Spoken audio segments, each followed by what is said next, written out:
What's the difference between a regular goal and a micro goal? Is a micro goal just smaller and easier to achieve?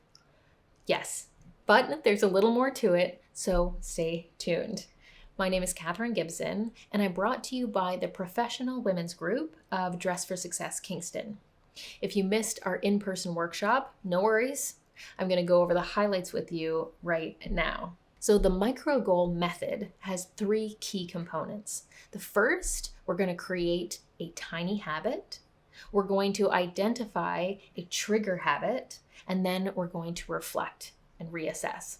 With a regular goal, we have an aim, something we're going after. Let's say a 5K. We want to run a 5K. There's a race coming up.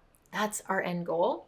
And so normally you make a plan, and as long as you stick with that plan, there's a pretty high success rate. There's a certain number of workouts we've got to get in per week. We need to go to bed a little earlier, get our sleep. Maybe we've got some stretching sessions to make sure we avoid injury.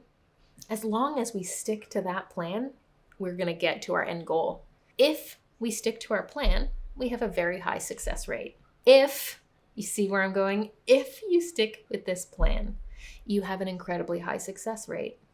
So why do so many people report being unsuccessful with their goals? We look at the statistics from New Year's resolutions. So many people are telling us that after even 2 weeks, less than a month, most people are kind of off the wagon. They say, I fell off the wagon, I couldn't stick with it. But at the beginning of the year, they were so motivated, really enthusiastic about their goal. Less than a month later, they're not doing it. Why is that? This rigid plan doesn't leave room for this big new thing to integrate into your life. What we do is we create a tiny habit, something so small, something teensy tiny, that it's easy to do, and we can slowly build that into your life and remove the resistance and the force. If you have a baseline of no activity, we don't do anything, and we want to run a 5K, we might start with 1 mile a day. Running a mile a day sounds reasonable, but if we don't do it, we're back to doing nothing. Every time we don't run that mile a day, it gets harder and harder to get back on track because this is our baseline. Now, if we pick a tiny habit, something so small, it's very easy to do, something that sits right here, there's nowhere to fall. Over time, we can increase the intensity. So as this becomes our new baseline, we'll increase the intensity. And then we'll do that for a while, and that becomes our baseline, and then we'll increase the intensity. And over time, we build this beautiful foundation for our goal to sit on. Let's say our tiny habit is sitting our running shoes in front of the door. That's our tiny habit. So every day, we put our running shoes in front of the door. If we don't put them on, that's fine. If we don't run, that's fine. We're building a tiny habit. You can always do more, but you can never do less than your tiny habit. So I could put those shoes on and go out for a run. I could always do more, but I could never do less than my tiny habit. The reason we're building a tiny habit is we want consistency, like brushing your teeth. Every day, I brush my teeth twice a day, whether I feel like it or not. I don't even think that hard about it. I don't think, should I brush my teeth? I don't have to remember to do it. I don't have to set alarms. This is what we want your new habit to look like. You don't have to try to remember. You don't have to force yourself or think, I've got to get it in. You're going to build it into your schedule, and it's happening automatically. And the best way to do that is to start small.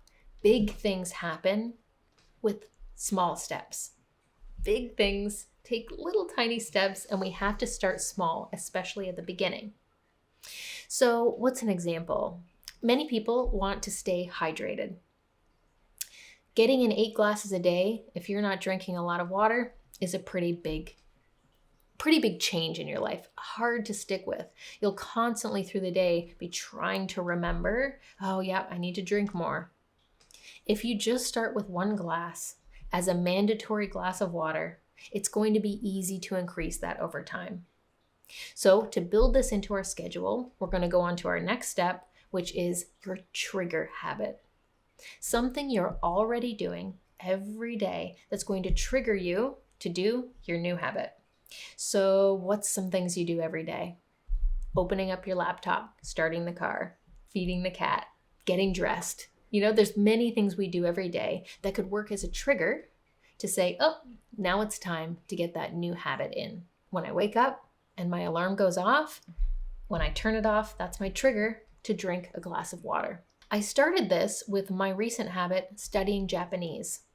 I really wanted to study Japanese, and I wanted to use this micro goal method to get it done because I heard how effective it was. I started with the tiny habit of opening up my language learning app, and that was my tiny habit. I didn't have to study any Japanese to start. I just had to open the app. Most days I felt like doing more, and remember, you can always do more, but I could never do less than opening up the app. And I knew that I needed a trigger habit because it's been shown that setting an alarm, like a specific time of day, 6 p.m., it's not a strong trigger because it doesn't hold our attention. It's so easy for our focus to go somewhere else. If I set an alarm every day at 6 p.m. and thought, I'm going to study Japanese, it's very easy to get that notification to say, yep, I'm going to do that right now. And unless I took action right that second, it's very likely that I wouldn't end up studying Japanese because if your spouse needs you, your kids need you, there's a mess to clean up, you take out the garbage, you start checking your email, all of these things can get in the way and pull us away from our new activity.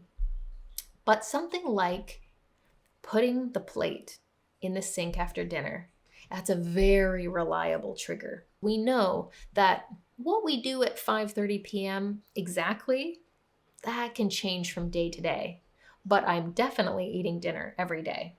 So I can eat dinner every day, sometimes at 5, sometimes at 6. That can vary, but I'm always going to do it. So it makes a very strong, very reliable trigger. Third step comes in reflecting and the reassessment. Once you do that for a week, you're going to ask yourself, how's my tiny habit?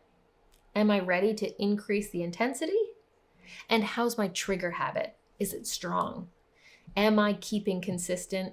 Does the time of day work? And this reassessment gives us room to keep molding our new habit to fit our needs because we want our goal to work for us. We don't want to work for our goal. We don't want to feel like we have a rigid schedule that we have to fit ourselves into because the whole process should be fun, easy, enjoyable. A goal is about you and doing something that you want to do. How do we take a big goal and a tiny habit and make those link up over time? It's making sure that you set a schedule to reassess. I like weekly. So every Friday, you ask yourselves, how much more intensity could I manage? Because we don't want to let ourselves stay easy. We want to make sure that over time we're growing.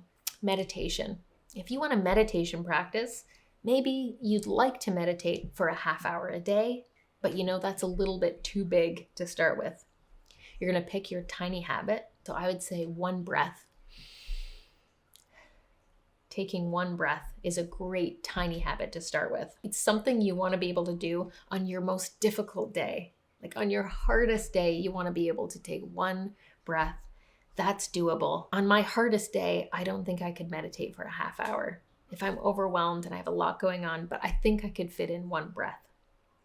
Then you're going to choose your trigger habit. When I open up my laptop, which I do every day in the morning, as it boots up, I'm going to take my breath. And I'm going to do that for a week, and then I'm going to reassess. And I might decide, you know what, one breath is a little too easy. I'm ready to bump up the intensity. And so I bump it up to 5 minutes of meditation. This would be a fluid process that I would do over time until I work up to that half hour a day that I was dreaming of. So this was an overview of the micro goal method, and I know there's a lot of information packed into this short video. If you're interested in getting more details, there is a book by the name of Tiny Habits, written by BJ Fogg, who is a behavioral scientist at the University of Stanford. So if you're interested in this topic, I would suggest checking out that book, and I think you'll find a lot of really great examples of tiny habits and a little bit more detail on how you can make it work for you. Thank you so much for listening, and we'll talk to you next time.